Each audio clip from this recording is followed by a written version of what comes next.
Здравейте, това е поредният епизод на The Good, The Bad and The Twisted или The Good, The Bad and The... Не знам кой е.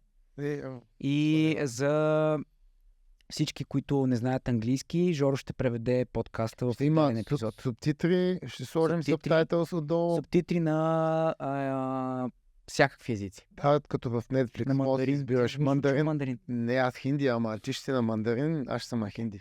Добре, преминаваме на английски, защото днеска на гости ни е Sebastian Rodriguez.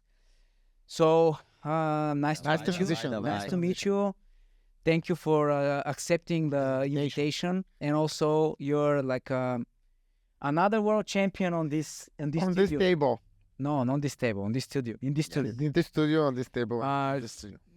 That's the reason actually Joro, our host, is a purple belt because he's hosting so many world champions. Oh yeah, so he gets stripes every time. The last time he's been training is 2020. Wow. But he invited them and, you know. Yeah, the guys have to promote. Yeah, so welcome. So thank you for coming. Thank you for spending time with us and that you're gonna share amazing stories.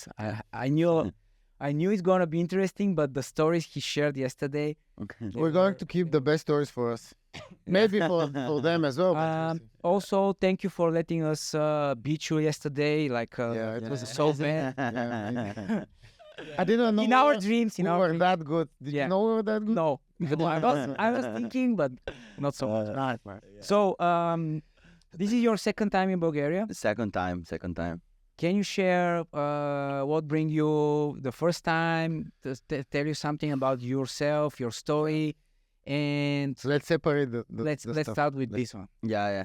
So long story short, the first time I came, I think it was 2020 for COVID, something like that, right? 21. I think 21. Yeah. Something like that because that was COVID or no? No. It was a COVID everywhere. No, it was COVID everywhere, right? Yeah. But it was when it started opening almost, right? Or no? It depends which part of the world. But here was open. I remember everything here was pretty good. Well, I don't remember the backstory why I came. Like, I don't remember the period of time. But I think when I came, there was still COVID, and I got invited to go teach a camp in Israel. And I needed to do some business stuff. Well, long story short, COVID, I think it was because of this. COVID was happening. I was in New York. My girlfriend at the time, she was here in Italy. And then we were trying to find ways to see each other. I find a way Bulgaria is the best place. No, it was not Bulgaria. I find a way that if I go to Serbia, you know, because USA was open only to Serbia during COVID, so if I go to Serbia, maybe then I can go to Montenegro, and then she lives in Bari, so that was my plan, right?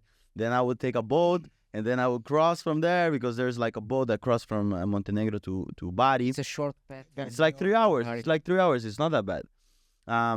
That sounds like a love story in the making. I need to take a boat and go see my girlfriend. Yeah, like Indiana Jones. It was like in New York. I was like, it was everything closed. Like I was living at that time we had a small apartment that the gym pay, but there was like really bad situation. You know, like I didn't have almost money to nothing. You know, so it was like I was in a really, really, really bad time.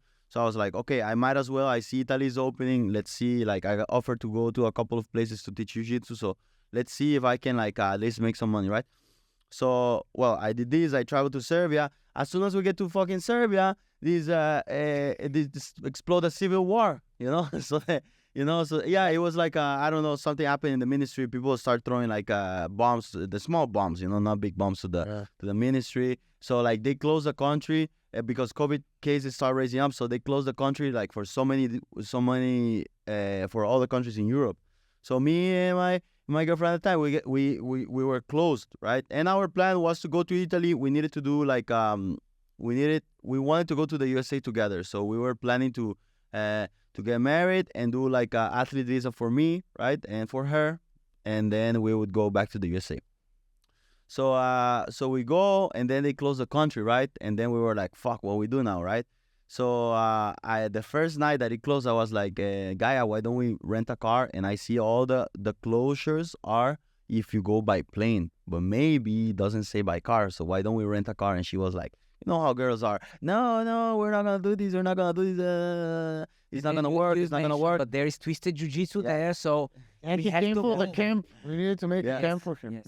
Yes. So then she was like, no, it's not gonna work. All right, 2 weeks pass. We're still in Serbia, and then her dad called and he's like, what? How you guys are gonna come back? Why don't you guys rent a car? And then she was like, yeah, why don't we rent a car? And I'm like, yeah, I told you since the beginning, girls are like this, So, well, long story short, we rent a car, we cross Serbia, we start living in Serbia, and as soon as we get to the border, the heart's like this,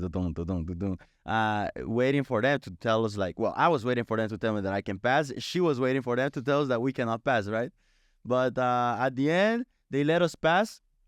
But Serbia was not that much the problem. It was like the other places, like, I don't know, Slovakia and Croatia, because if I get stuck in the middle of there and then I could not pass those countries, like, I was a man without nation, and I was living in New York, but it was in the middle of COVID. And you're from Costa Rica. But I'm from Costa Rica, and I'm in fucking Croatia. So, like, if they deport me, don't worry with it, semi Costa Rica, so it's even worse. You for love me. Europe.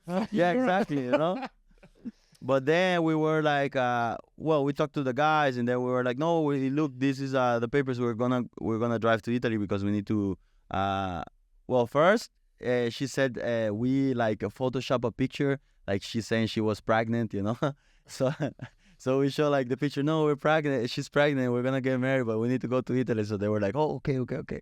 So they let us pass first one. Correct. That happened.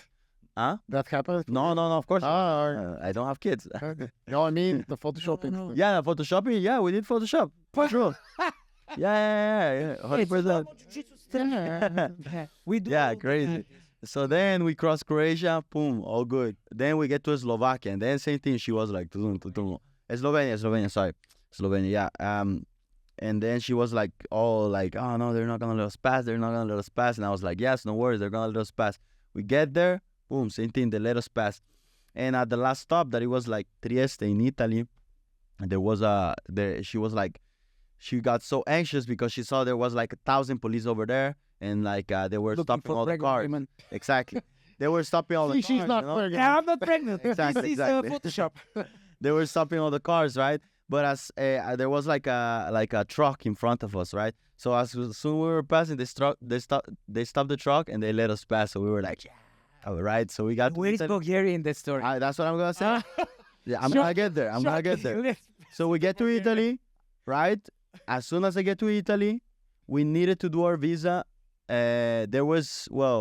did the marriage, everything, and for us to get a visa, I did my athlete visa, and I had it approved until I think it was January 1st, something like that. Or December 20 something, right? And this period was like August something. Okay, so it was really short time. So I was like a month in Italy. Then it was like September, and I got offered. We were like trying to do the visa stop, find to a place to do the interview and everything, and we couldn't find places nowhere in the world. So then, out of nowhere, I have a call, and then they were like, one of my friends from Israel, he was like, why don't you come here, teach a camp, you can train, is a little bit better for you. And I was like, okay, perfect. But for me to go to Israel, I had to do, I think 72 hours quarantine in a country. So this country was Bulgaria. Of course, we are always doing this for the world, helping them being quarantined There here. you go.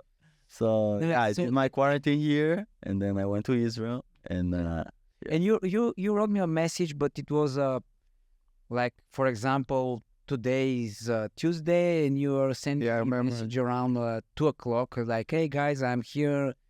Do you want to do a seminar or something? It's like, and we can't organize anything. Yeah. Like, even I want to. Yeah. So he came and but we got to train together. Yeah. And also, usually we are not inviting people. And to be honest, for the last few years, many people are writing us like, let's make a camp, let's make a seminar, let's do this and that. And we're not allowing everyone, not because we want to, but in the same time, not everyone is. Fun or entertaining or Yeah, but it gets oversaturated as well. Imagine. Like the last time we discussed, I told you Mason was coming, or I think something like that, or Kyle was coming, and told you it's gonna be too close to the another organization we already had, and it's not a good moment, I don't want to make you feel bad or no. Stop you for coming. Just the moment it wasn't the right way. Yeah. So but did he get to see anything the first time from Bulgaria? You never got that amazing tour. You got because the guide was man. Hey, he knows a lot about history. Hey, man. He knows a lot about history. I was impressed. Thank you, man. History, but it's not just history. Architecture. He teaches me about brute architecture. It was like when you guys have like this really nice European architecture. And then you guys have like the architecture from the communist times, right? So there were some buildings that it looked with the European architecture, and in front of them there was like the communist. Yeah, you can take a lot of that was pretty cool. And put it in New York. It's gonna be people are going to like it. Yeah, that was pretty cool. I never, and when I saw it, I was like, oh my god, that's crazy. As soon as you make the picture, I thought, okay, so that's what he likes. I knew. Yeah. Tell us about your jiu-jitsu story. Like, how was when you started? Mm-hmm. How was in the beginning? Just your jiu-jitsu story. Yeah. I think it's gonna be interesting and funny and interesting and motivated. Yeah, for many, motivating for many people. So I started. Well, I was born September 2, 1995, and my dream always, I think, was to be the best. We were celebrating the fourth place of World Cup in football back then. Oh yeah, nice. Congrats, guys. Congrats. Guys, now 95. Yeah, but you're still celebrating from 94. Yeah. 94, but 94. Still. Yeah. So I was always trying to be the best in the world at something. So when I was born, everything, I used to like a lot soccer. And I was going to be the best player in the world of soccer. But I started playing and everything. I was really committed to it. I used to have a ball that I sleep with it every day. When I didn't have the ball and I was walking, I was doing shadow, bicycle. And, I was a really committed person, always to a dream. I was always a dreamer, right? And then, but I had a lot of trouble in school. Not because I was a bad kid, but because I had a lot of deficit of attention and hyperactivity, right? So it was really hard for me to concentrate, right? And then by 6th grade, maybe that's 12 years old, I was already in 4 schools, maybe 3 schals, because I got you were expelled. a brown belt, right? No, I hadn't trained jiu-jitsu till now. Yeah, very good. Very good. Oh, nice. Look at this guy. Yeah, very nice. You did your research. I used to train karate in a school. One of my schools. Can you imagine 1, 2, 3 months more and you're gonna be a black belt at 13 years of age? Yeah, in 30, it's crazy this in karate, I don't understand this of some martial arts, but anyway, yeah, I used to train karate, but it was just for school, I trained karate 2 times a week, I think it was, and I was already a brown belt. Imagine, for me that's crazy now. Yeah, exactly. No, world champion in karate, but I was gonna be the best soccer player in the world. That was a fact. But my mom, my mom and my dad are very young. They had me when they were really, really young, and teenagers, So when we were in school, right, and I was doing something bad, they didn't know how to react to some stuff. I have one sister, yeah. Imagine my parents, they cried on my graduation of middle school. Right, not high school, middle school. For them that was a success. Exactly. Oh my God, thank God you graduated from middle school. Crazy. Yeah. Anyway, so I start, and then by 6th grade, I got expelled from a school. Some people are crying for the first for the primary school. Yeah, right. Yeah, can happen. Okay, maybe. All right. So they took me out of school, right? Well, they kicked me out of one school. I finished my 6th grade in another school. They kicked me out of that school also, so I had to start in a new one. And in that new one, my mom was like, we cannot find a school where we can put him. So they put me in a school that was like an institute. But this institute was in San Jose. San Jose, Costa Rica. Yeah, San Jose, Costa Rica. But this school was like the worst kids of all Costa Rica all together. You know, Amazing. and it was like a small house, and it didn't have soccer, didn't have nothing, right? But Is it a jail or something? it was it wasn't a jail, but it was kind of like the kid that he was not the best, you know. Yeah. But I wasn't that bad to be there, you know. But Well- it's only let's specify. It's only because you don't have a good grades. Or Not good. I didn't have good like, grades. Criminals or something. No. Listen, for example, we were in class, and I would be like talking to somebody. Hey, Sebastian, shut up. And I would be like, yes. And I would be talking like 3 minutes after. Hyper, yeah. Hey, Sebastian. Or I would do jokes to people, you know? Like, I don't know. But not bad jokes. I wasn't like a bad kid, you know? Like, not with Just bad funny stuff, intentions, yeah. you know? I'm not I was a little bit also... such way of What? dealing like No, separating Yeah. all don't the do kids that and for put kids. them somewhere because In they're Bulgaria, for a kid to be placed in a different school, he needs to do bad stuff like Yeah. hitting people. No. I was more like for example, when I was a kid, I one time got expelled of, you know, when you get out of school and there is a bus that takes everybody home. I got expelled from that. Why? Because I was like joking with the guys. Yeah, Nah, wait, I'm I was touching the driver. I was joking, you know, and like everybody was like, I bet you cannot go on the top of the roof. And I was like, motherfucker, how are you gonna tell me that I cannot do something? If you tell me this, for me it's triggering. yeah. So I was like, yeah, I can't? Okay, watch this. Where Boom. the plot for Speed Yeah. came from? Yeah. So I got on the top of the roof of the bus, and then the driver started going, and I got scared. So I was like, "Hey, stop the bus!" And then, you know, the guy was like, "What the fuck you doing? You crazy? I'm never gonna take you home anymore." Boom, they expelled me. You know. So like, I used to do stuff like this. You know, like innocent kid. I didn't harm nobody. Yeah, but to be actually faithful to his point of view, if something happens to you, Yeah. you're only going to No, jail. he's 100% right. You Yeah. know, 100% right. Funny story. This guy used to train jiu-jitsu, and I fought him like many years later. Anyway, yeah. Yeah. Yeah. Oh man. Crazy. And I used to don't like him, you know, so I beat the shit out of him. Anyway, This is for the moment you expel me from the yes, bus. I was right. exactly. Well, anyway, so I got expelled. I went to this place, and it didn't have soccer. It was like a nightmare for me. But I was like, all right, you know what? Fuck it, I cannot train soccer. And I used to, before that, like 2 years before, I used to play professional soccer. I used to play in a team in Costa Rica and everything. And I had a contract and everything. But my mom took me out because I was doing bad in school.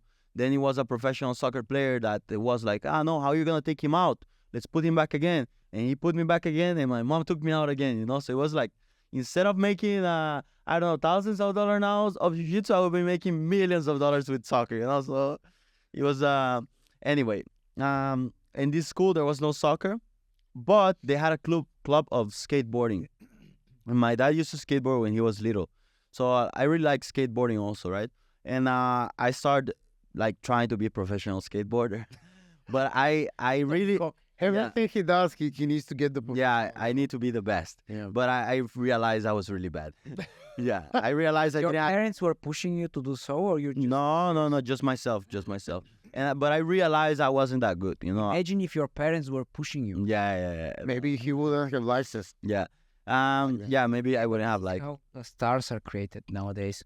How the parents are pushing them. Yes, the parents should be crazy ambitious about their kids, and everything is going well. Well, anyway, I used to spend a lot of time skateboarding, maybe 6-7 hours a day. But I used to get out of school and just skateboard. But I wasn't that good. I used to do some cool tricks, but not professional level. No, I used to do flips, 360 kick flips. I used to do some rail tricks. I used to jump some stairs. But the moment I realized I wasn't good is because I couldn't, like, after, I don't know, 3 years of skateboarding, I couldn't do flips off of stairs. So I was like, okay, yeah, maybe it's not for me. And the moment I fall from the third floor, it's Yeah, realized to Yeah. skateboard. and learn break falls. yeah, exactly.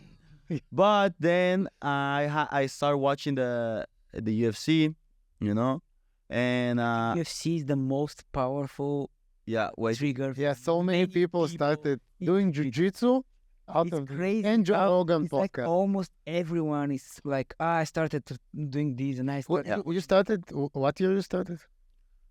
I think 2013. 13. No. Yeah, 2013. Nice. Yeah. And then Height of the UFC almost. Yeah, A little bit. no, it was like the Anderson Silva era and stuff like that. Yeah, also the Ultimate Fighter Yeah. show. Exactly. So I started watching the UFC, and I had a friend that he trained Brazilian Jiu Jitsu and Aikido, and he was a brown belt in Karate Kyokushin, right? And my dad always, when I was young, my dad used to box and do amateur boxing. So every time I was in a school that it was like from 8 o'clock to 4 p.m. So it was a lot of time. And my dad always used to pick me up late because he was always working. So I had to wait for him 1 hour. So I left school like at 5. And then after that, he was like his small window to go to the gym. So after school, I always was in a boxing gym. And it was really bothering for me. But when we go to the gym, he would be like, if you run 5 kilometers with me, I'll buy you McDonald's.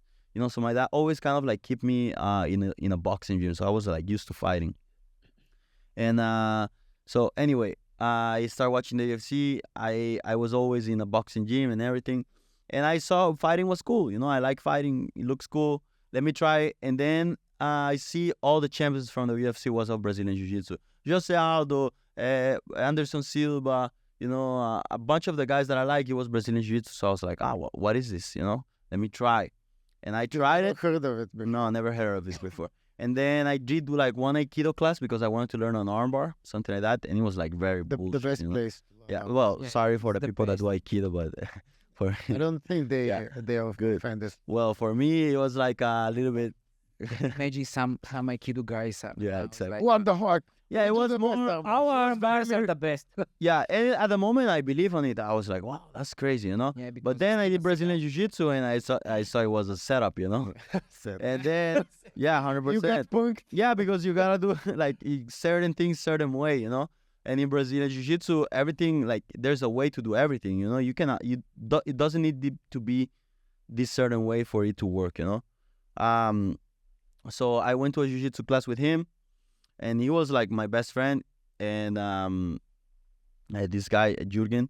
So we went to the Jiu-Jitsu class, and I don't remember when I started liking it, but I remember I used to train, and And I do need to be the best. and and this guy Jürgen, I really admire him when I was young because this was one of my best friends, and like when we were in Costa Rica, it's like a party city, and he was like a DJ, and everybody like loved him, and I used to go like with him to help him in the parties, you know, and like everybody, you know, wanted to be friends of Jürgen, and you know, we were like best friends, but he also was like this really good karate fighter. So everybody was like, Jürgen is really good fighting. Jürgen is really good fighting, you know. And I was like, you know, I like how that sounds, you know.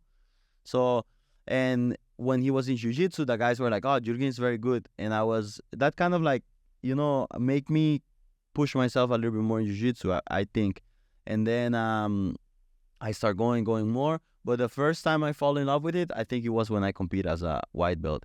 And then I got to the final of a competition in Costa Rica, and I lost the final. It was a really close one. I think I don't know how it was, you know, for sure. Was jiu-jitsu big in Costa Rica? No, not at all. Not at all. It wasn't big at all.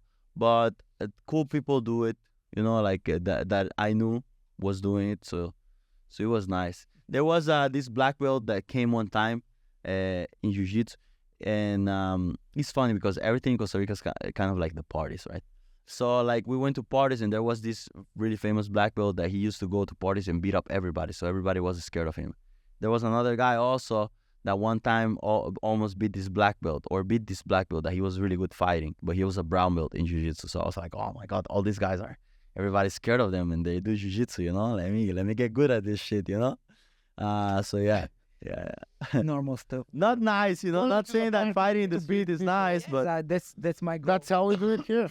Yeah. Let's see the next month. I'm gonna do So two wait. parties with many. exactly. So if let's say you open up a big gym's Instagram, you see how everything looks now. When you place that photo of, let's say, an AOJ gym, and you compare it to whenever you started, what would you say is different? Maybe good, maybe bad. Like, you know, when people usually start in a small gym, there are a lot of people not wearing gis when it's a gi class, coming with the Adidas trainer. Yeah. So it has a certain charm because there's a smaller bunch of people, and there are a lot of people who are, as you said, interesting for the, let's say, for the mass. Yeah. It's not a mass, but there. Well, so how could you compare both of those periods? Well, when I started, I think it wasn't that much social media when I started, first of all. So people don't do stuff for the gram, you know? So, like, if they were fighting, probably it's because they like it. If they were, like, training gi or no gi, probably it's because they like it, you know? And if they were doing competitions, probably it was because they like it, not just because they wanted to post a medal, right? So I think that happens now. And I also think, like, with social media, people don't know as much the value of hard work, you know? Like, they think, like, a medal is, like, a thing that you can win in one day. And a medal is, like, a thing, like, for example, it can take years, you know? It can take many years. Like, the first big championship medal I think I won was, like, I won a double gold in Pan Am's NOGI. And it took me 6 years, you know? 6 years to place at a big tournament in Jiu Jitsu, like a major, you know?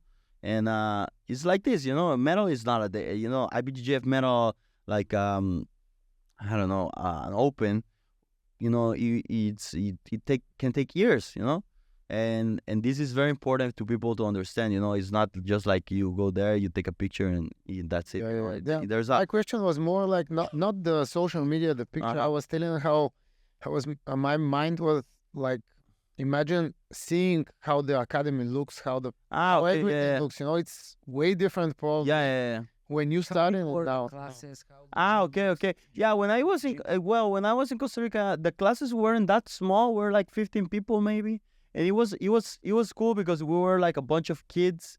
I had like 2-3 friends that were like my really good friends, and so in Costa Rica I was always very good connected. I had like a very good circle of friends.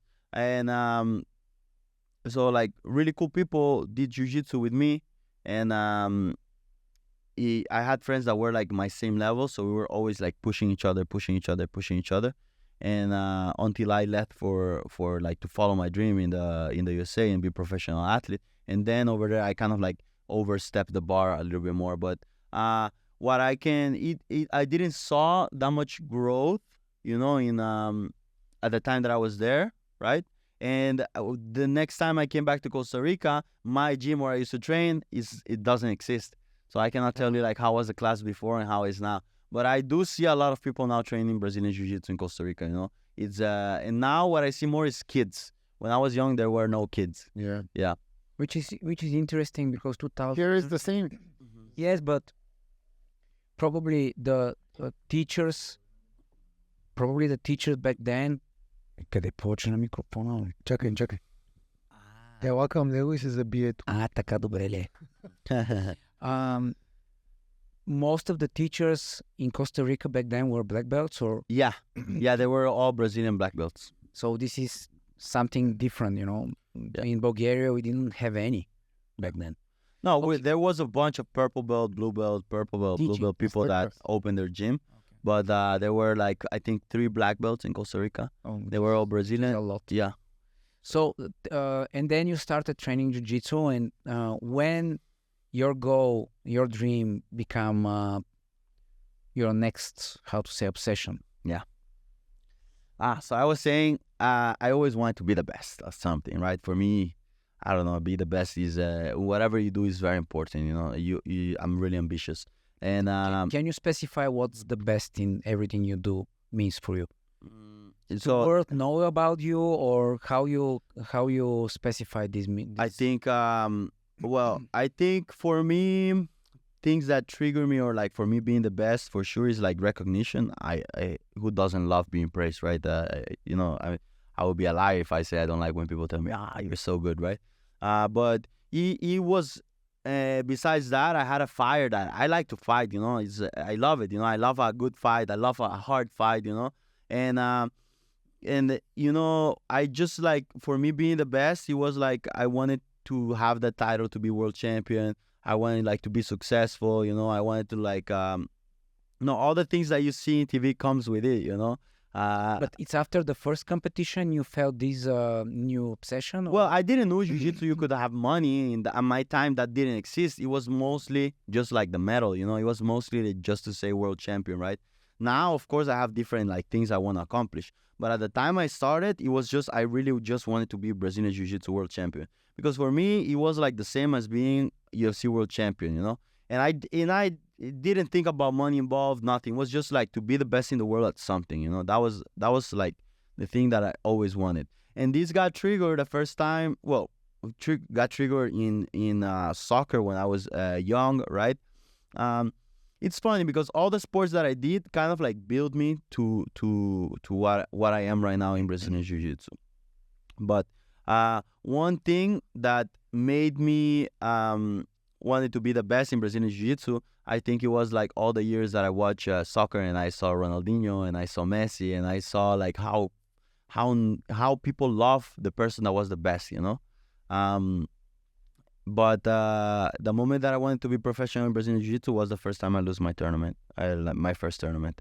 Yeah, because I lost and I was like, oh my God, I hate this feeling. I don't want to lose ever again, So I start training a lot and then I start winning all the tournaments in Costa Rica. What was biggest for you?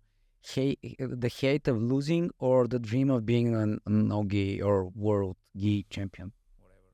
I think, of course, being the world champion because...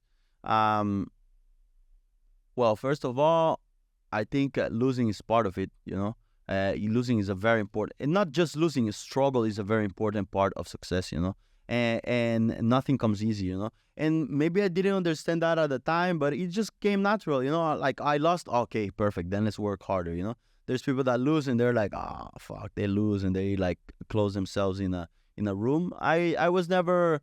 I got very inspiring people around me, my mom and my dad, that always were working very hard around me, My mom and my dad used to work, I remember, from morning to night every day, So the only day that they didn't work was Sundays, and they spent the whole day with me and my sister. How they were handling all the world champions ambitions you had? They had a tough time.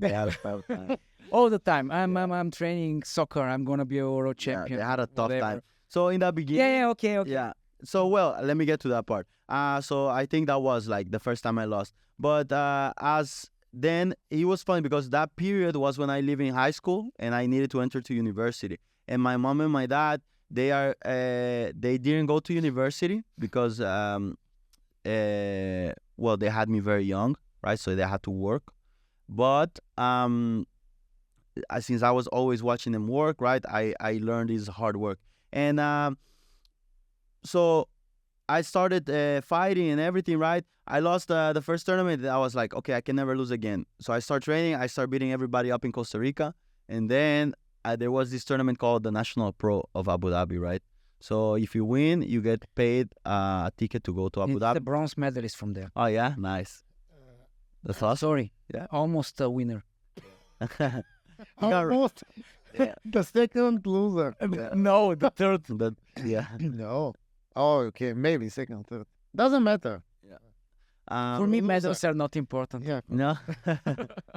Yeah. World Pro was very famous here in the region in 2013, 14. Very famous.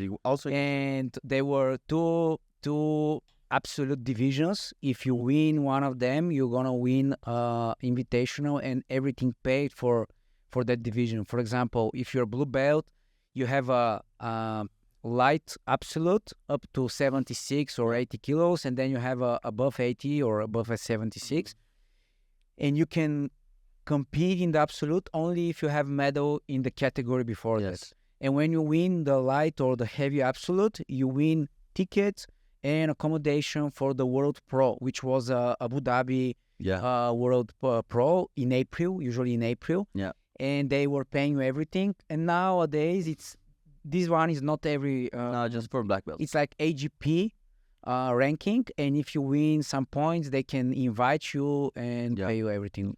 Yeah, so I won this one and I went there and I thought I was really good because Blue belt or blue what? belt. Okay. Yeah. They weren't paying for white belts. They were paying for blue and Yeah, they were paying. And so I went there and I went there. I didn't know nobody. I didn't know the jiu-jitsu scene, right? Because it was very small in Costa Rica. So I was really preparing for this one. Very hard, training 3 times a day. I wasn't going to university yet. And my parents were like, oh, you have to go, you have to go, you have to go. Well, anyway, I went there. I did like 2-3 fights and then I lost. And I was like, fuck. All right. And then I came back to Costa Rica and I was like, okay, I need to do something, right? So I need to do another tournament that is big to prove like myself, right? So I go and I wanted to do Pan Ams. And as I go to do Pan Ams, right, there was no way for me to go to just do Pan Ams, right? I was living in Costa Rica. I needed to buy a ticket, get this, get that, right? So I used to wake up in the morning and wash cars. And I used to gain X amount of money. I don't know, $10 per car. And then I used to go train in the afternoon, right? And I did this for a long time. But I believed so much in myself that I was going to make it, right? That in the morning I told you this story yesterday, right? I used to wake up in the morning, wash cars 5 a.m. and then go back to my house and have breakfast and then go train at 10, right? Or lift and then go train. I used to do 2 trainings. And then after I finished the first training session, was around 12 p.m. We had a group of friends and we go to the casino to try to double up the money.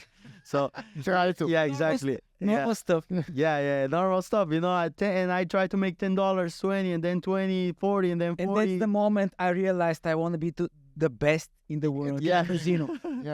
Yeah. Yeah, but when you have so much conviction and you're not gonna fail, just things align for yourself, right? So I went to the casino. I used to play roulette a lot. And I had all my strategy, and then I got it's funny because right? yeah, no, it's strategy. Yeah, it's funny normal because thing. yeah, Only a smart don't person. do that card. I just slowly. No, roulette is the one that you put the numbers in. Okay, the ball. what's that This called? No, that you never play. Okay. The slot machines. You don't play that. Oh, And then strategies. Yeah, and then he's smarter than you. It's funny because you want to be, I have this thing that I always want to be the best, so I start playing, and I got really okay, I gotta win more and I gotta win more and I gotta win more and I gotta win more. So I instead of playing this one, I start playing blackjack now. And I was like, oh, okay, shit, in blackjack you can count cards, so there's a way there you can beat the casino. And then I start making all these movies in my mind. So And I start expelled me from the casino. yeah The guy from the meme with the calculation. Yeah, exactly. So I started not making a lot of money, but I win 70 and lose 30, Guys, the 70%. first time I went But I went there with 100. No, the Yeah. first time I touched a slot. I think it's a slot, right? Uh-huh. And I put it. It was $200. The first time in my life. Yeah? Really? Yeah. But how much you made?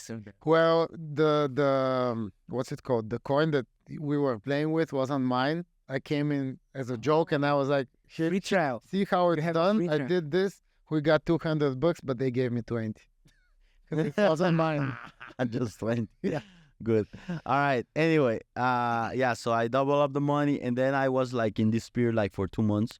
So I make a little bit of money, right? And my dad don't like me going to the casino because No way. Yeah, because I saw the because I think somebody in my family had troubles with the casino and betting or something like that, and so he hated this. So I had to stay really quiet, right?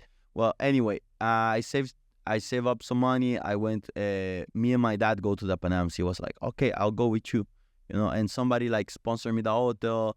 It was a lot of people helping me at the time. Is And- it easy to go from Costa Rica to States? By plane? No. I mean, do you have a visa requirement? Yeah, visa requirement. But listen, for a lot of people it's hard, but for me, I just didn't allow margin for error. I thought it was gonna be always good. Since young I had my visa though, but every time I did a visa, I was like, okay, I'm gonna get accepted. There's no way. I was never hesitant about this. So I cannot tell you if it's hard for people or not. For me, it wasn't hard. No, never. I'm just asking, for a person like you, is it expensive? The flights are It's like, well, depends what's expensive. It's like from here to there is very expensive. From Costa Rica, it's like $600. Nowadays that I know how to find flights, maybe you can find it for $250. Okay.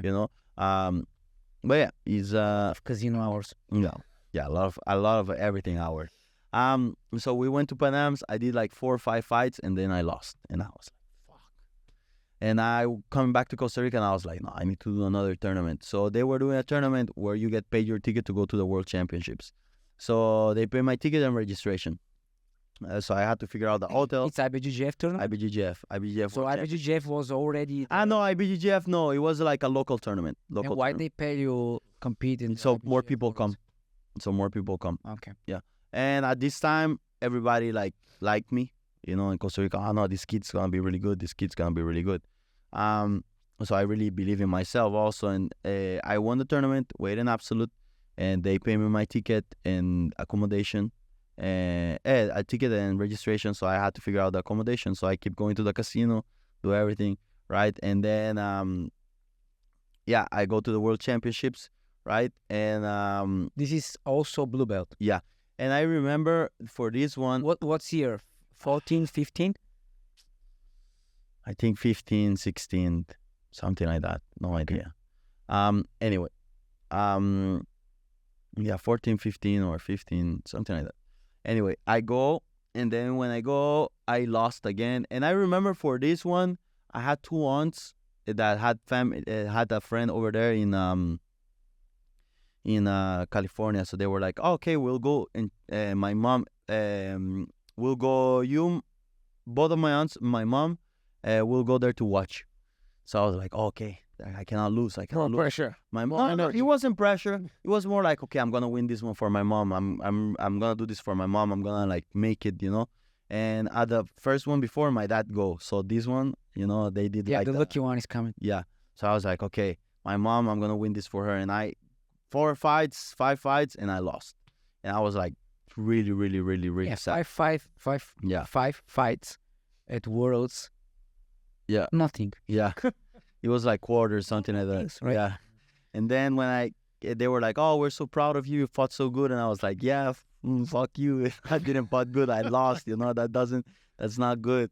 And then, but that time was like a point of make it or break it, because I remember nobody in my family besides my dad wanted me to be a Brazilian Jiu Jitsu fighter. Not because of that, but they were like, you got to have a plan B. You got to go study. You got to do this. You got to do that. You don't know what happened if you get injured. You don't know what happened if you get injured, this, that. But I never thought I was going to get injured. And thank God, till now, I never had a strong injury, And I'm not going to have it because I only have a plan A, right? And this was me at the moment still, Wait, you never had an injury? I had injuries, but I never had a serious one. What do you call a serious one? A serious one? Tears? No, I have tears, but I didn't have operation, like surgery. Anyway, so I go, and when I came back, they were like, okay, now you have to go to university. And I'm like, okay, I'll go. But just give me one more chance. Let me see. Let me run from you. No, I just need one more chance. I just need one more thing. I just need to go and try a gym and train somebody else, because I was doing everything right. I was eating good. I was training good. I was training 2 times jiu-jitsu, 1 time lifting. Meeting with Jürgen? No, we used to still go to party. It was in the culture. Okay. That was the thing. I was in my country. I was doing everything good. But what I wasn't doing very good is that I still had a family. I still had a roof. Not encouraging people to do this, but I needed to struggle, I still have a family. I still have roof. If something bad happened to me, I still can go to my mom and dad and say, Mom, Dad, listen, this happened to me. Can you help me? I still have all my friends. I still got invited to parties, and sometimes okay, now I just finished my tournament. Let's go to the party, So I needed something that kind of locked me in a little bit more, and also the people that I was training was all hobbyists, and I wanted to be a professional. And if you want to be the best at something, one really fast way to do it, or one hack, is to surround yourself with people that have the same goals. Because when you surround yourself with the people that have the same goals, you know, like you see this person next to you and they're doing a little bit better, and you're like, no way, I'm gonna go now, and then you know that pushes you. So yeah. So then I go and You can move it forward a little bit so you don't. Yes. oof, there you go. Okay, so yeah, so I find a couple of places, right, and I start writing messages online to people, and there was this thing that I used to watch that it was called The Next World Champion of Lloyd Irvin, and that inspired me a lot. And so I text. After the committee, isn't it a different? Yeah, but it's It was a brown belt committee. Yeah. Long story short, Yeah, he but did a this is- documentary that he turned a lot of color belts into world championships, you know, into world champions that year. But it's same period. Committee. Yeah, same period. World Championship. Same period. So I text Lloyd Irvin, hey, I'm gonna be world champion one day. I just need you to give me an opportunity, please. Let me sleep at your gym. I'll clean the gym. Blah blah blah blah blah. Blah. Boom, no reply. Then Maybe that's not a bad thing. Yes, probably now you're gonna be just a rate. Yeah. The things we know now. yeah. So then I like a lot Kron Gracie. I write the same message, no reply. And Yeah, but you don't have such hair to yeah, to talk with him. to talk with him, right? And then Kron Gracie. yeah, I was Kron, which one? Kron Gracie? Kron Gracie. Okay. Yeah. I was Needs weight, not hair. Clark. Clark. No, Kron Gracie. With the omoplata. So Clark. BJJ Heroes they made it wrong because there is written Clark Gracie. Yeah, no. Is really? Yes. I didn't know. Yeah, Kron Gracie. And then I like him a lot, so I write him, no reply. So I was like, okay, nobody. This was within a week period after World Championship. So nobody replied me after 1 day or 2 days. So I was like, okay, these guys are not gonna reply. I might as well take action. So I search online. I find that I had an aunt in New York, very long in West Babylon. It was like 1 hour. Wait, you searched online and you found you had an aunt? No, I searched online gyms, best gyms in the world, and then I saw, yes, and then I had an aunt I in New also York. tried to search someone in my family. Yeah, A Nigerian. Long Island, and I didn't find Yeah. anyone. yeah, but she had an apartment that it was given by the government, so she couldn't have people over there, so she only allowed me to stay there for a month, 2 months. So I go there to New York, and like with the casino money that I had like $200, and I bought the ticket, and I had like $200 left, and then It's a lot of money. In yeah. And like pizza. a few pieces. yeah, well, of some pizza. people helped me with the ticket, and I remember, yeah, exactly, The master will find you. for 2 months, right? So then I go there, and then I went to my aunt, and I had a sponsor called Manto, and one of the owners of Manto was in New York, so he was like, okay, let me connect you to all the gyms. And then Marcelo Garcia, Henso Gracie, and Unity. But then I went to Unity. It was the first one that I tried. And then I did a really hard sparring with a 15-year-old kid. And I was like, what the fuck? I'm a grown-ass man, you know, like 20, 21 at the time. I cannot be having a tough fight with a 15-year-old kid, you know. I cannot be the best in the world if I'm having a tough fight with a 15-year-old kid. I should be beating the shit out of him. And so I was like, okay, maybe this is the place to be. Because if a 15-year-old kid is that good, maybe like the blue belt, you know, and the purple belt and this, no, I can only imagine how I can grow. So I stayed in Unity, never tried none of the gyms, and Yeah, so this is the moment we're gonna put the video of the famous video of Unity yeah, and the training in the inside an apartment, right? no, it was was a not an apartment. It was a building. Under the building was a really famous restaurant, Chinese restaurant. So it was full of rats. And then on the second floor, it was Yeah, but it looks like an apartment. it looks like kind an of. apartment. Like yeah. you have Very one entrance and then like a small corridor, and then you have a little bit like a living room now, but Yeah. like a open space, and that's it. Yeah. So we're gonna put the video just to show people this moment where people were taking showers during Yeah, nasty. during the sparring. It was the staff training. era. So Joro, can we put it here?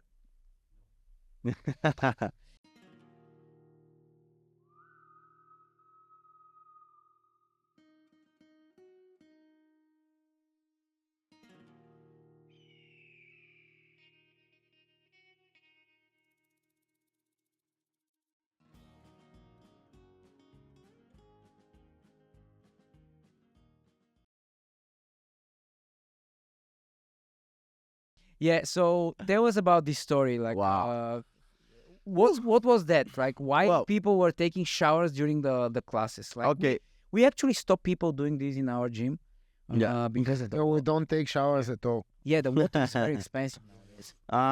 Well, first of all, when I went to New York, I like they didn't. It was not that I started living in the gym right away, right? I kind of like have to make my way through. I passed a bunch of stuff. One day I couldn't take it anymore. How you were paying for your training back then? Because So I was supposed to pay, and okay, so yeah, this was a little bit because like, sad. you said you had Yeah. $200 and Okay, so to continue there, I was there. I went to the gym. I tried, and then I was like, "Oh, I'm gonna can I clean the mats for free? I'll help you guys, but just let me train here." And then Murillo was like, "Okay, good." Yeah, well, he was like didn't even pay attention to me. Actually, he was like, "Oh, just us the guys, right?" Murillo Santana is the head coach of Yeah, the head Unity. He's like one of the creators of Unity, right? Yeah, the creator. But probably he asked you, like, yeah, you can do that. Yeah, yeah, very strong boys. You know, he didn't even pay attention to me. He was like, "Oh, just ask the kids." And I was like, there was some Brazilian kids over there that were cleaning. So I was like, "Hey, can I help?" Just asked Murillo, and they were like, no worries, man. Sit down there. I was like, "No, because Murillo told me to help you guys." Okay, then do this, do that, right? So I start cleaning the mats. But then Murillo's wife that was managing the gym at the time, she was like, okay, it's $200. And I was like, "Oh, fuck. What do I do now?" You know? So I remember The membership. yeah. So I remember, yeah, because I was a kid from Costa Rica, I never win shit. And there was like a bunch of kids that were pretty good, you know. This kid wants to train for free. Yeah, good luck. You know, they have things to pay, you know, of course. So I remember I called crying my mom, and I was like, "Mom," this was one of the only times that I asked money for my parents. And I was like, "Mom, listen, I can't. You know, there's no way for me to pay this. I just came with this money. They are not gonna allow me to train. If I'm all the way here, like I need somebody to help me." And she was like, "Okay, And how we will help you." Just to interrupt you, because it's very interesting for me, how your parents agreed on the decision you made to move from Costa Rica to It was a New York tryout. with $200. It was a tryout. It was a tryout. They were like, "Okay, up to you." You know, they were like, 21, 22. yeah. I was like, Yeah, but come on. yeah. Ask your but parents to he- do such things in nowadays in Bulgaria. It's gonna be forget about it. Because Or at also- least take yeah. these lieutenants with you. Yeah. Yeah, because my parents thought, like, for example, since I was training, I was staying on my own. She was gonna give me food, but I was like the whole day in the city, so I didn't have, like, I had to eat in the city. So I would like prepare, and I wouldn't have to spend nothing because I was just training. So You ask for money, no, I asked the money to pay the gym. the gym. Yeah, I asked the money to pay the gym. And How mom- long you been paying before they give you Yeah. something? No, I was just I think my grandmother gave me half and my mom gave me half, so it was like $100 each, and I was able to pay it. And then just was the first month. I just So did the first month. after the And then they were like, then I trained really hard. I was going there every session almost. I won New York Open weight and absolute, and then How you pay for New York Open? in IBJJF? my sponsor paid for it. Okay. Yeah. And so I won New York Open And weight how and you find absolute. a sponsor in that moment? Manto. without- Because Manto, the owner of Manto, used to live in Costa Rica, and since I win everything in Costa Rica, he was like, Okay, from the parties, right? no, not parties. And then I won New York Open. This is a coincidence of Yeah. many good Yeah. moments, you know? Yeah. Like, it's not like a... It's meant to be. It's meant to be. Yeah, for sure. So I won weight and absolute, gi and NOGI. I did like 16 fights that day, and 16 fights. yeah, Blue belt. blue belt, crazy. Between weight absolute, gi and NOGI. So I won, and then over there, the guys Murillo. When I go back to the gym and I told him, Murillo, today is my last day. He was like, "Oh, what you mean last day? Why don't you stay more?" And I'm like, "Oh, okay, can I stay more?" So I had my flight. I go back to Costa Rica and I did everything that I was doing double. So I go 2 times to the casino, 2 times watching card, 2 times so I can like leave the city as fast as possible. So I stay in Costa Rica. As soon as I got to Costa Rica, I got my purple belt, and I You got your purple belt from Yeah. Murillo? no, from my first professor, Okay. Andre Oliveira was his name.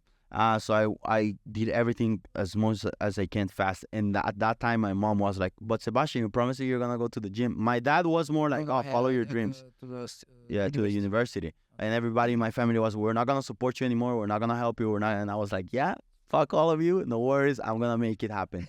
But it wasn't like, in my mind was like this, because every time I keep hearing this, when you're gonna go to university, when you're gonna go to university. So I felt like people were sabotaging my dream.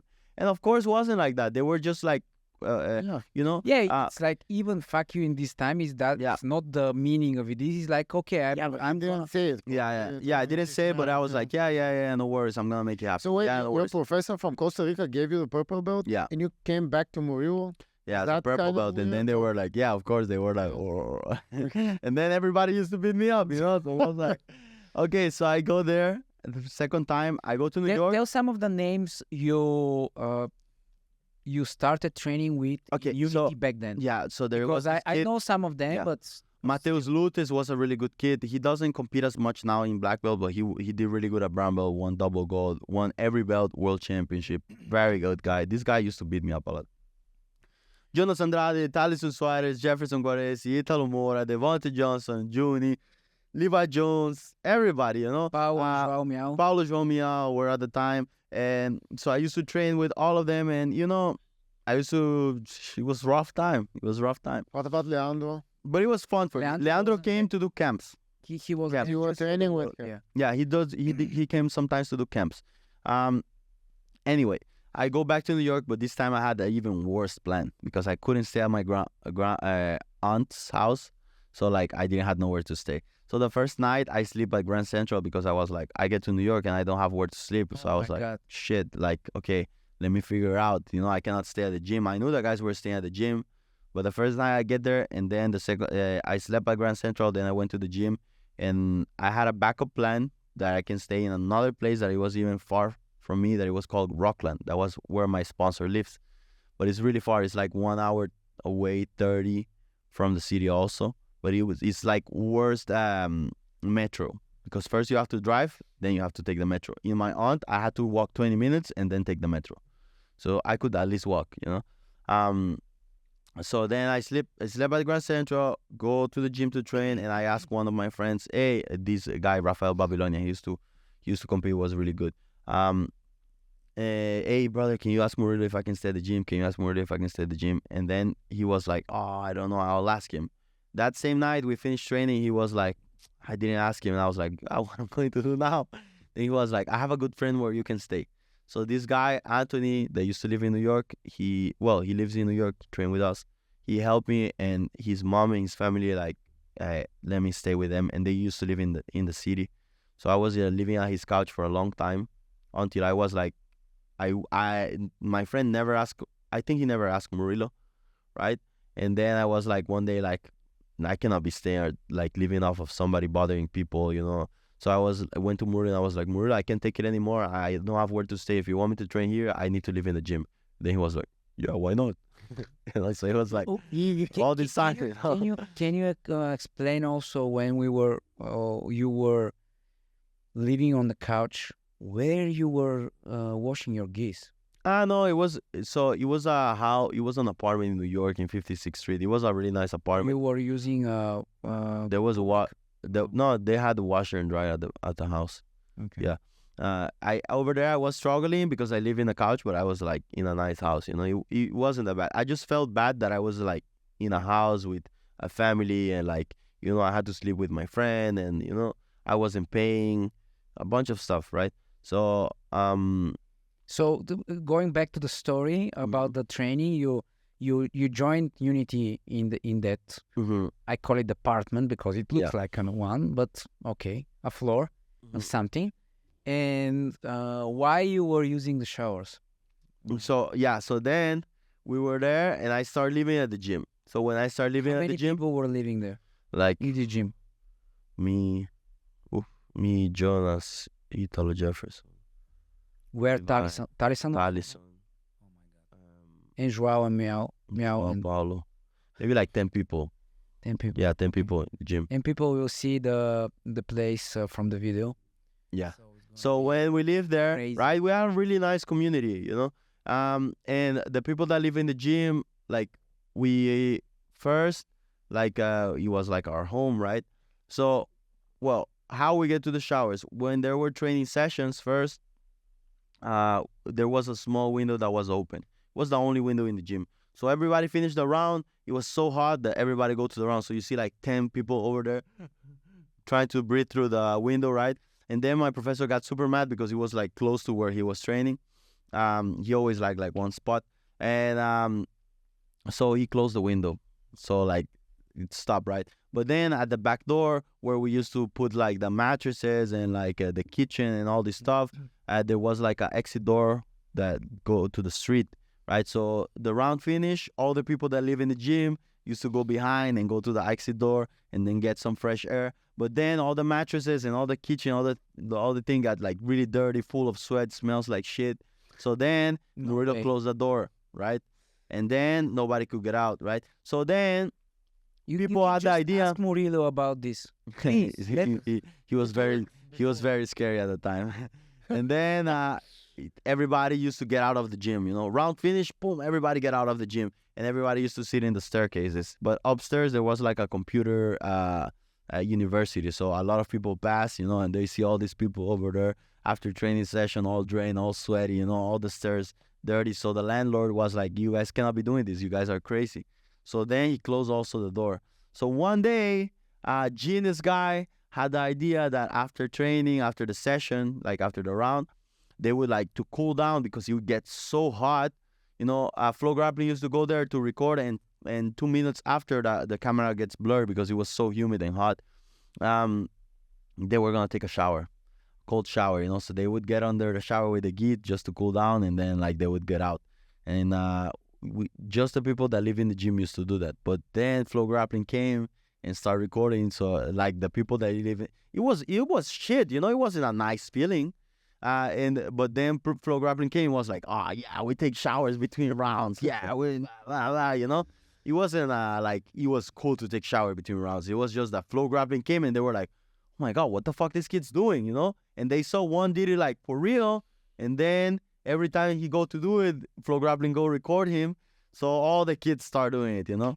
But yeah, it was basically that. Can you tell us about Murillo Santana's involvement in everything, like the training? How does he structure who lives where? Yeah. Who comes and who can stay on the tatami and live there? Yeah. So Murillo, You so before can share some thing about Murillo. He's a world champion in NOGI. Yeah, Murillo's absolute world champion NOGI. He's a very interesting character because people don't know a lot about him, but they always look at him. And when we were training with some Polish guys in Europe who were like black belts and really, Probably he knows him.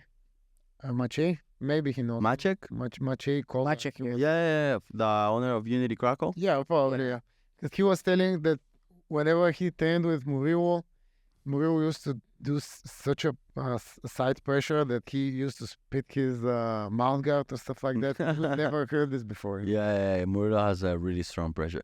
Listen, Murillo's a sweetheart, man. Murillo is a person that he's one. I think he's the person that I see that puts others before himself the most. So he's a really good person to look up to, you know. So he always like to help everybody, and before in the gym where everybody like tried to come and like sleep in the gym, you know, he wasn't not allowed to sleep in the gym, but he, you know, just to help the kids, you know, they don't have where to train, they don't have where to sleep, sorry.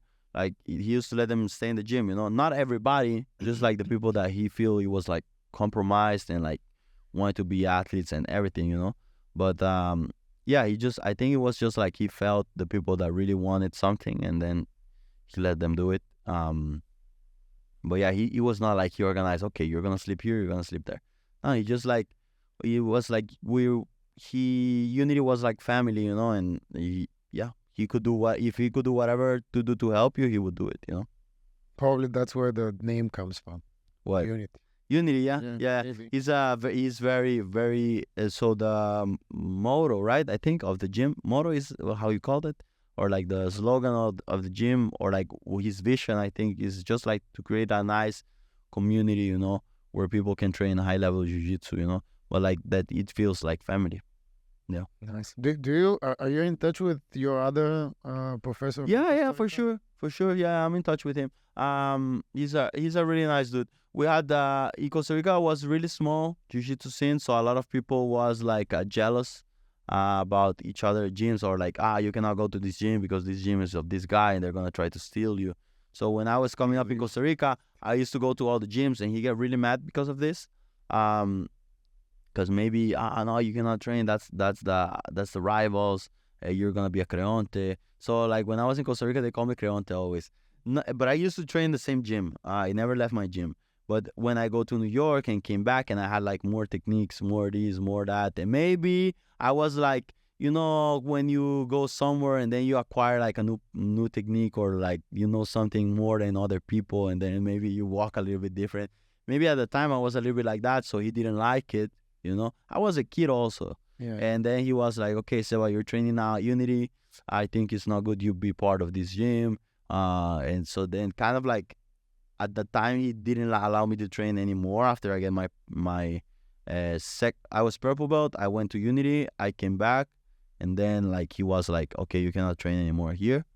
But then after I started winning and all these things, like we got in touch again, and then he was like, oh no, you really made it. You know, that's awesome.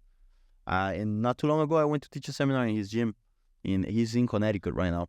That's really cool. A We full have- circle. Yeah, and we have a really nice So he moved to States. Yeah. So okay. So can you tell us like more specific questions regarding, for example, what you think for current generation of dreamers to become world champions, Yeah. or achieve their dream of competing in jiu-jitsu or making it with jiu-jitsu is important? And do you see, because Unity moves from that place we were discussing previously to a much bigger gym, you have plenty of a few hundred people training. So can you see a difference between the moment you moved there and the generation which came from this period? Because Talisson is a multiple-time world champion. Joao and Pau Miao, they are world champions in adults. I mean, Andrade make it more in AGP. Yeah, Devonta Johnson is world champion. Yeah, so Jefferson also. yeah, Jefferson Guardia is a world champion. Pato was Pato world Pat- champion. Yeah, so all of these names make it to the point of their dreams.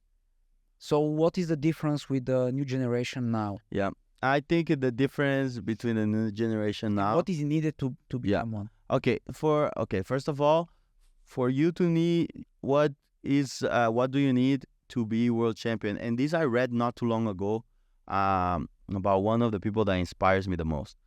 So you need to train every day, right? You need to train every day, at least 3 times a day, right? In the beginning. It was funny because he said this story to one guy, right? This kid come and ask you, oh, what do I need to be world champion? What do I need to do world champion? This guy is one of the guys that I get inspired the most. His name is Jordan Burroughs. He's a really good, the best wrestler in America.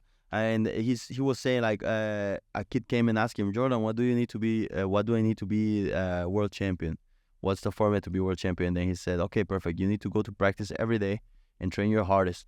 And you need to eat good, sleep good, train weights, and like train as much as you can every day of the week. And then he says, all right, perfect. Just that, you know, he was just that. I just need that. Then he was like, no, that's what you need to be IBJJF open medalist.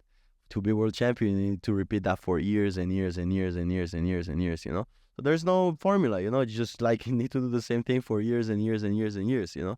I can tell you need to train hard. Yeah, for sure, but you need to do it for years and years and years. And do it one day or 1 month and 1 year only gets you a seat at the table, you know?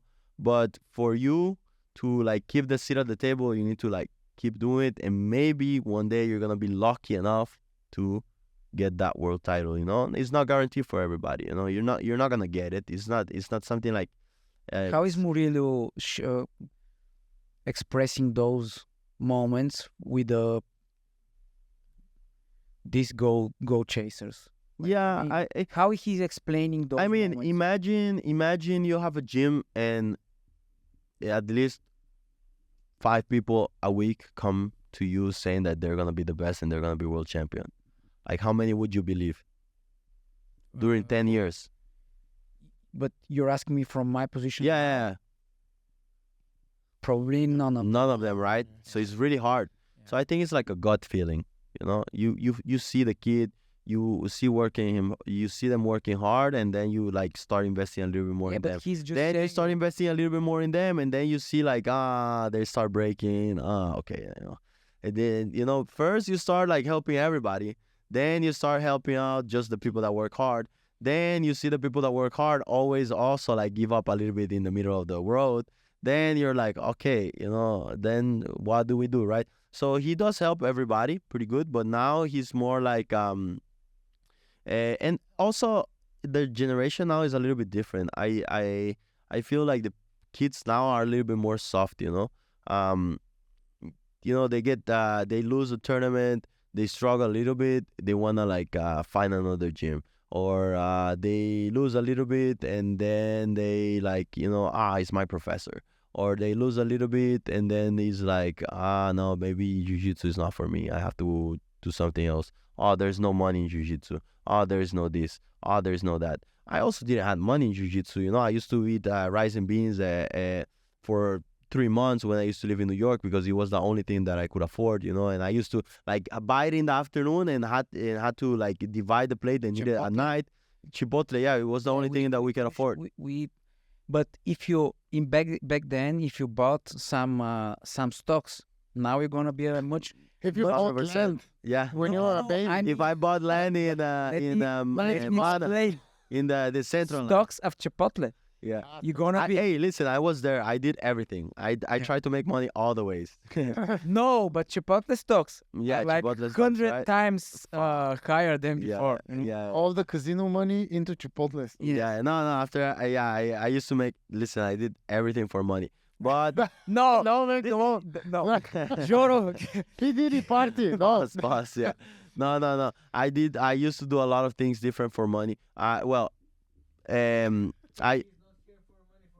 Yeah, well, as I was saying, I used to wash cars. I used to do like casino, and also I used to do some modeling jobs. But then I realized, like, same thing that I was saying before. I cannot lose my focus of like what I have to do, right? So did you do something in New York of modeling? No, but during the period you. So I used to first I started like that, right? And when I went to New York, I used to work on the tournaments.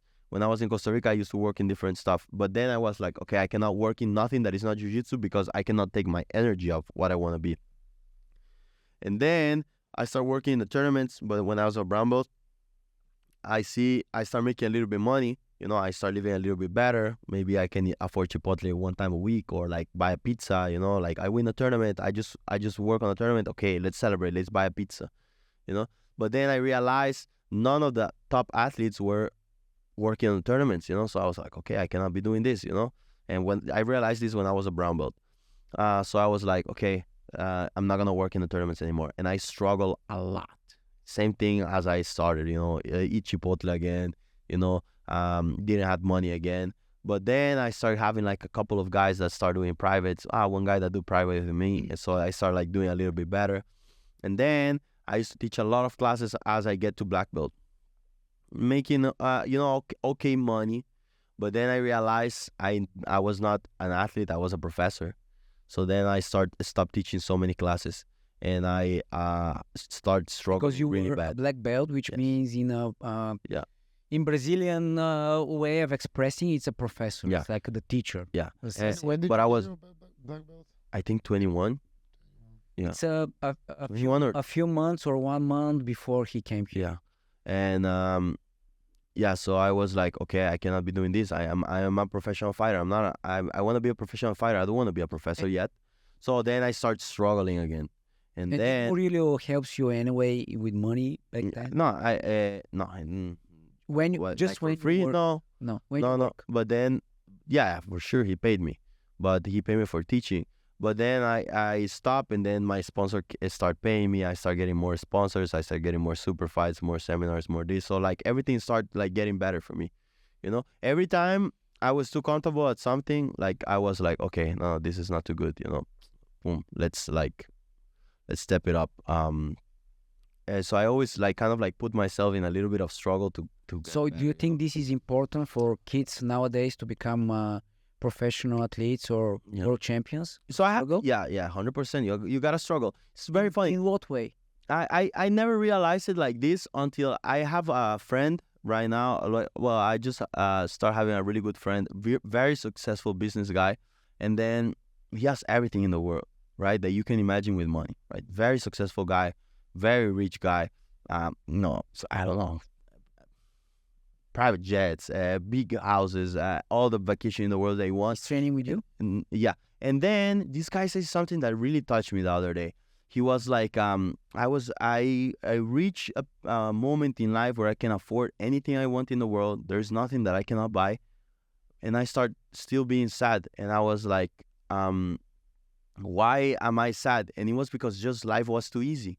You know, like, I don't need to cook anymore. I can have a private chef. So I have a private chef. I don't need to like book a flight right now anymore. I can just like get a plane. You know, I don't need to like, get a struggle with searching hotels. I can just get whatever hotel I want. That's only funny because that's the dream of most. 100%. 100%. But then he was like, everything was too easy. So I started being depressed. You know, I started eating shit. I started doing things just like I was very lazy, you know, and I had a lot of money, but I was just very lazy. So he started getting into this thing of finding something that it can get him uncomfortable every day. So then he told me like he started doing cold plunge, 1 minute. Then it was too easy. So he started doing 2 minutes. And then he got into this thing that he was like one more. So then he was like, okay, no, I'm doing 2 minutes now. I need to do 3, 4, 5, 6, 7, 11. Then 1 year he didn't want to do jiu-jitsu because he brought his kids to jiu-jitsu and he saw like he don't like close contact. So then he was like, okay, shit, I think I really don't like this, so I have to do it. And then he fall in love with jiu-jitsu, you know. And now like he always put himself into a situation of discomfort, you know. And I think discomfort really makes you grow, you know. Do you think that part of jiu-jitsu is like one of the best maybe feelings and stuff that the sport can give to people who are not athletes? Yeah. They have let's say they have their life made. They have kids, they have a work, they like their job, they like their kids and wife, but they need something else. Yeah. Jiu-jitsu can bring them the things you're talking about. Wow, it's really fun. Yeah. I think jiu-jitsu is a really cool sport also because of that, because you know, it helps you stress, you know, it helps you get in shape. And it also trains your mind, you know. It helps you get or understand how to go through tough times in a calm way, you know. How to like be confident in tough situations, how to like, you know, deal with them, you know. You're in an armbar, who wants to tap an armbar, you know? It sucks, you know. You imagine you're 40 years old, you go there to a gym, you have 2 kids, you have a job, everything, and then a 15-year-old kid armbars you. The fuck, you know? Doesn't make sense. Why would you do that? You know, just because, you know, you want to get better, you want to get in shape, you want to, you know, is a really cool sport. You know, I like that a lot. That it puts you in really tough situations, and then you just like have to figure it out. You know. Yeah. I would like to ask you about a little bit more because we can talk for few hours, but we don't have the time. So I just want to ask you a few questions, and probably it's gonna be for this time. It's gonna be enough.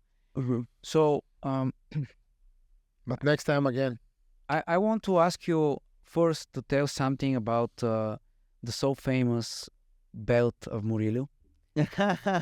Why he? I didn't know it was a famous thing. No, I mean it's. I'm just trying to make people search about it, but you know what I mean. Yeah. It looks amazing, nasty, and terrible at the same time. Yeah.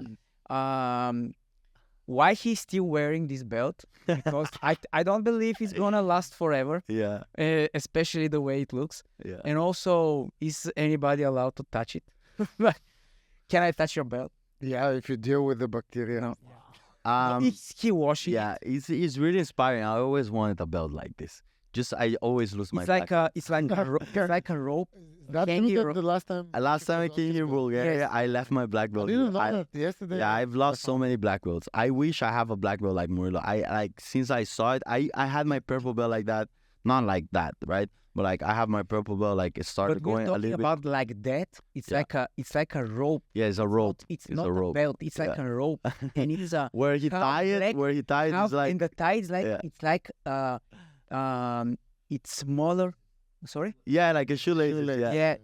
It looks not a jiu-jitsu black belt. It looks like you put some rope there. Yeah, and he's trained so much. That's why like the belt is like that. And that one is what's inspired me, the amount of training that you have to get your belt like that, because I have a black belt. And he said Murillo is still demolishing everybody. So Yeah, it's crazy. And he's old. I don't remember what. Old for How old is he? He's 43, like, 4. Yeah, I don't know. I don't know his age, but I don't know when was last time. Also, I did something to him. 40 plus. It's like Yeah. 41 to. wow. I mean, old for Yeah, with the kids. With the you know? kids, yeah. Yeah.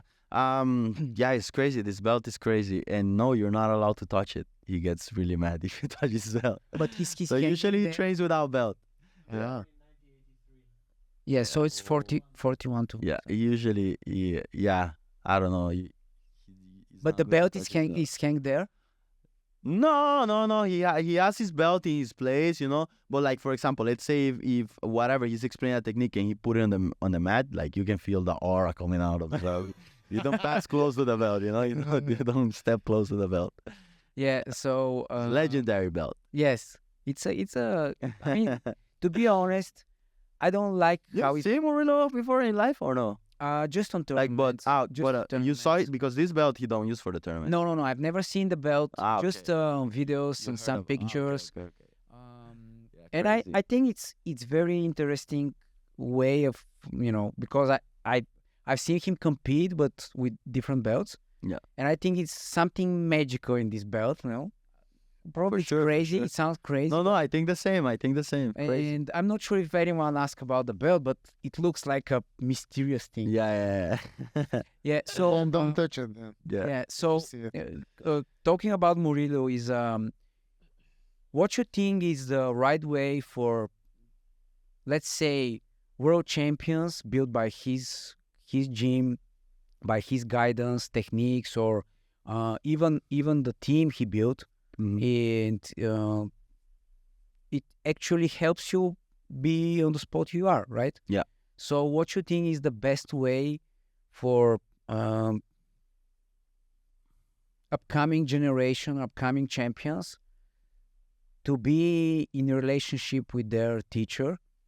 And you can share your experience or your point of view, but because Murillo is not going to be forever the No, best. for sure. No, you gotta. And also probably at one point there will be guys who he's struggling with. Do you think he will stop training with them? How it's this attitude Yeah. transfer? I think that your professor is like a father figure, it's well. yeah, but if not you are- everybody is no. coming in America to struggle and sleeping in the gym. So Yeah. what about the regular people? So let's say it's hard for me to speak from a regular people's perspective, right? But like for what I can see, me being as a professor, right, of like kids and stuff like that, I think what you can give as a professor is somebody that, first of all, you have to be somebody that it's like inspiring to people.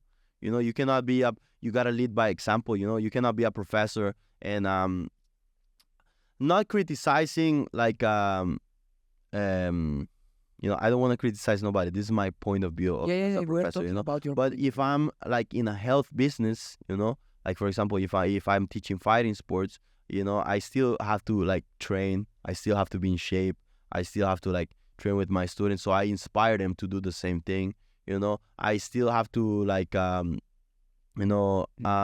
be a good person in and outside the gym, so I can inspire them to be the same thing. I cannot be somebody that like get in street fights every day and then tell them like, oh, don't use jiu-jitsu outside the gym, So I think a professor, first of all, is somebody that has to lead by example, right? And second of all, is somebody that also have to give kind of like comfort, you have to be like a comfort figure for the people that come, because sometimes people come stressed from jobs, come stressed from from relationships, from a bunch of stuff, and just like, hey, what's up? Calling the people by their own name, I don't know. Hey, what's up, Mike? How are you? How are you feeling today? That can make the day of somebody, So if you're a professor, I think you should learn all your students' names. You should like instill be inspiration for them. I'm talking more about the student to the teacher. Okay, the student to the teacher. Like what is the right approach for people, not only professionals but regular people, to approach those people? Like, for instance, is Murillo ever yelled at you for jiu-jitsu? Yeah, for sure, 100%. It's normal. He has to. Yeah, if I want to be a professional, he has to be right. No. He of course yell at me because he cares about me. He cares about me being better. He cares. He sometimes still do this to me as a black belt. He sits me down. He say, "Hey, Sebastian, listen, what you're doing is not nice, or like what you're doing is not correct. You should do this. Hey, Sebastian, you're not training enough. Hey, Sebastian, you're like, And I'm still a student. It doesn't matter if I'm world champion, black belt, or white belt, no stripes. I'm still he's a student. So I still pay tribute to him like my sensei, And as a student, you should always trust your professor, because if you choose it, you should trust it, right? And you should always respect him. Whatever he does, whatever he do, like what you have to say, Hey, whatever he say is what you have to do, right? I don't know, train more. Well, I'm from an athlete perspective, right? We're talking about from an athlete perspective. The professional. Yeah, you have to give your best always. Always be asking him like whatever, hey, how can I improve? How can I do this? How can I do that? And that's the only thing I can think of. Trust your professor. Whatever he says is what you have to do. Do you think he will stop training with when he's getting old? Too old, so he can't be, let's say, the amount of training for professionals like you, or he's not able to dominate, or he's not able to be the young. I don't think he wouldn't stop training. I think he was going to train less, but I don't think he would stop training. He likes it too much. Can you say something about the experience you had with Leandro? Because he was for sure a true legend, and you were able to spend time with him. Yeah. Unfortunately, the event we did a episode, talking and explaining what happened and everything else. But can you share something with the public? Yeah, first time I met Leandro was like one time I go to do a Brasileiros NOGI, and I think it was after I won like the Pan American champion weight in absolute. And it was funny because I met him at the elevator of one of my friend's house, and then I was like this fanboy, and I was like, "Hey, Leandro, how are you?" And then he was like, "Hey, what's up, Sebastian?" And I was like, "What? How come you know my name? I'm a purple belt, And that was a really cool fight over there in Pan Am's, and I was like, so that inspired me a lot, I was also like really inspired by him, like the way he fight, he just like have that dog in him, like the fire, The porrada. This is the real porrada. Yeah. So I was always like really inspired by him, and every time I see him, like he was a really nice guy. He always make the people happy around him, and this was something that I always admire from well, not from jiu-jitsu, but from soccer. There was this soccer player called Ronaldinho, and I always wanted to be like the Ronaldinho of jiu-jitsu, make people happy around me, people like feel comfortable. And Leandro was like that, so I loved that about him. And so they were friends with Murillo. Right? Yeah. So when he come to New York and he trained with us, it was first time he came. I think I was a brown belt or something like that. And I remember Murillo told me like, "Hey, Sebastian, tomorrow is coming a guy. I need you to beat him up." And I was like, and I remember when visits come, he would as a purple belt and brown belt, he would put me with the visits, so I beat them up. And like I was a brown belt, purple belt, and these guys that were coming were black belts, so like we beat them up. Not just me, like everybody, Uni was really famous because of that. Famous black belt come and then like get beaten up by purple belts. So then he did this, and I already felt my heart like. Leandro is a brown belt. Was brown belt? No, Leandro was a black belt. Okay. Yeah, already that 5 times world champion. Yeah, I was a brown belt. Okay. And so like my heart was like tutum tutum tutum tutum. All right, perfect. So he gave me a mission, so I gotta accomplish it. And then I see fucking Leandro Lo come through the door, so I was like, fuck you, why? And then I wasn't even on the level to train with him. I didn't even train with him the first time he came. Second time he came, he did a good camp over there with us, or third time, I don't remember what was. But he did a camp with us, and Heather Suki, that is one of his black belts, really good guy, very, very nice guy. And like over there, we had I had the pleasure to train with him and like spend time with him, and he's just like an amazing guy. He's a guy that makes people happy around him, and that's the way I like to remember him. I always like to remember that happiness that he bring upon the other people. Yeah. So we have a final question. Last question, because yesterday we were talking about social media, but basically it was the good side of social media in jiu-jitsu. Yeah. What do you think about, firstly, the time which you came into jiu-jitsu? I think it was very different, because that's around the time I came into it. And I remember people never talking bad to each other. I mean, famous jiu-jitsu people. And right now, it's basically totally the opposite, using social media. Yeah. Like last time, I'm getting into bed and I'm checking Instagram. Gordon is shitting on Mickey Musumeci about something. And then I was like... Yeah, because I told you, he said Gordon is using steroids and he looks old. But before that, Gordon was saying that Mikey is a nice guy with an impossible guard. And then Mikey is doing this, and I mean it's but it's the question is really different. The whole, it's so normal now that no one thinks about the times before, which I think it was even guys which had some kind of a beef. If you put a microphone, they're going to say cool stuff about the other guy. Yeah. Maybe in person it wasn't like that. Yeah. But now it's like totally different. Yeah. Listen. In jiu-jitsu, there is a lot of like these fake humble people. They go to fight. Yeah. Oh, don't beat me up today, and then they go 100% against you, right?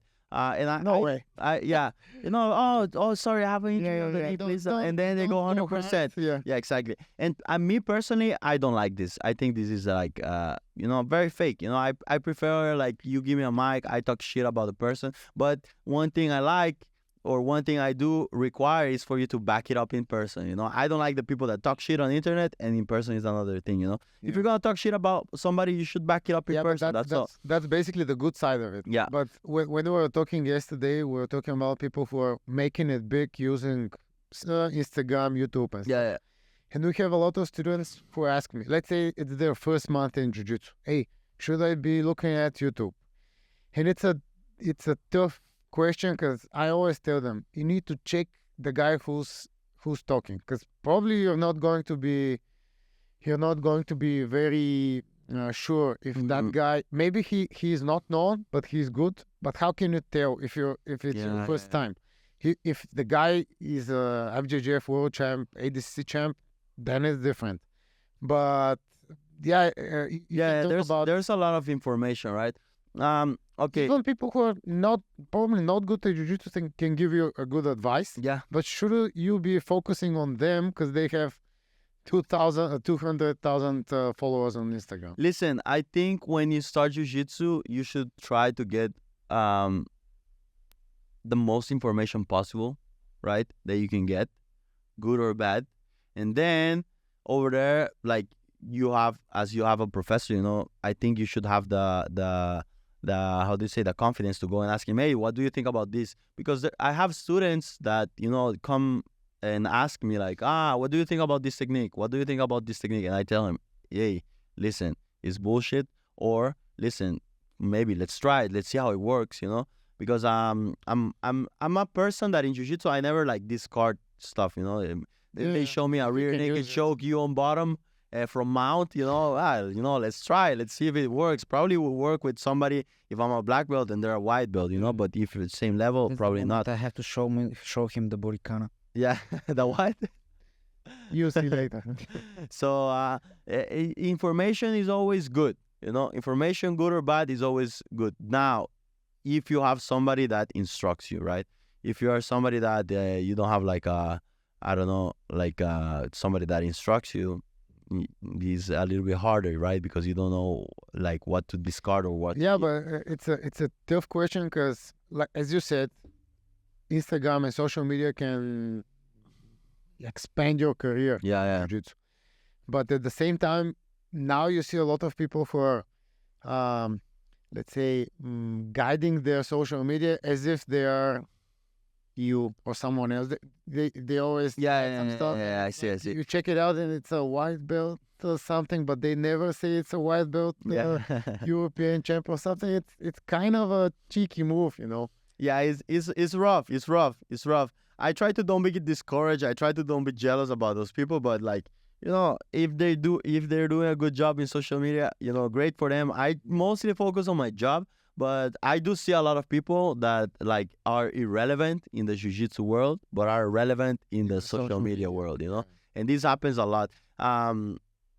Hey, it's the power of social media, you can't fight it. Yeah, you can't fight it. So my last question is, and I want you really, just because I always ask people, what were your expressions when you came to Bulgaria and Expressions? No expectations, impressions. Impressions. Sorry. Yeah, your impression when you come in Bulgaria and we met each other. What were your impression about Twisted Jiu-Jitsu? It's not because we want to be, you're the best. Of course, we know we're the best. Yeah. I just want to. You're really good, man. Yeah. You're also very good. Just to, it's a small country. As you said, you use it for a quarantine period. And at the same time, I think we have a pretty decent gym, pretty decent organization for a small country. So what were your first impressions when you came to visit us? So I don't remember what was my first impression, but I can tell what was my impression this time. Well, I remember a couple of things because at my first time on the trip that I came here, I think I came to train with you guys, and it was really good training. But like the thing that marked me the most, I think it was that I almost get into a fight with somebody when I was going to my hotel. Because he said something to my girl or whatever, and then I was like, what the fuck? And then he was like, oh, what you mean? What the fuck, right? So this is like the only thing I remember from last time. From Sofia. Yeah, from Sofia. But from this time, I remember the gym was very pretty. The first time I came, I was like, oh, this is a pretty gym, especially because you come on the elevator, it's a little underground, and then you go outside the elevator. It's a really nice gym. The bad elevator. Yes. Yeah, and then it's a really nice gym. But also last time I think I used this same one. Yeah, but the one that's right next the to left it, one. No, it's better, but it's slower. It takes the faster one, which looks shitty. Yeah. They expect something shitty. Yeah. But then you get in the gym, it's very pretty, And one thing I was really impressed this time was the kids. The kids, they impressed me a lot. They're very, very nice kids over there. They like to learn. There was a seminar of like 2 hours, and they were like they're just drilling. Like they're very very focused kids. You guys must do a really good job with the kids program. And I also got a really cool tour with my guide over here, so I learned a lot about. He's born for this. Yeah, right. That was my first time. And I also have a really cool dinner with my host over here. So it's I just have good impressions about this country. It's really nice. I like it. Okay, thank you for coming. Thank you for sharing all the information and stories. I think it was a very interesting and fun. Yes, and now we're going to the casino, right? Yes, we're going to the casino. I wish you all the best. I wish you to achieve your goals and your dreams, and eventually you will become a world champion in gi as well. Because currently it was one of your dreams as well. But and also I think you have to to finish the final in NOGI. Yeah, for sure. So you can 100%. prove it also for Yeah. yourself. This is And yeah, probably we'll meet each other again in different ways. for sure. And yeah, thank you for coming. Thank you for sharing everything. Thanks for training. Thank you. And I hope everyone enjoys the episode. So that's all for now. Thank you, and Cool, share guys. and spread the Word. interview. Yeah. Thanks. Thank you. Bye. Was